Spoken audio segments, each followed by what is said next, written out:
Good evening. Today is April 14. Ako po si RM Barituwa, ang operator ng Imol Cebu. Ang machine namin ay ginagamit na pitong araw na may 31 meters. Ito po ang aking printed area. At ito naman yung copying. So next one po is seed clean.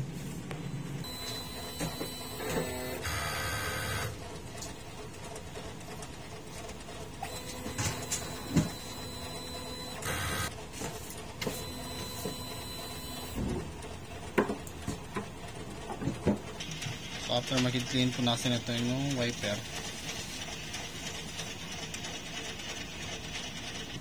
So next naman is nozzle check.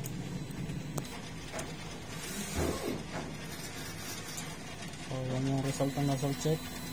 Ang mga tank ko ay nasa tamang level lang. Ito naman ang waste tank ko, nilinis ko kanina. Ito naman yung ABR good naman. At ito naman yung ground wire. So ito naman yung mga used ink ko.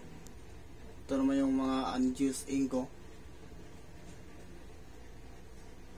Ito naman sa cyan. Ito naman sa magenta. Ito din naman sa yellow. Sa black. Ito naman sa white.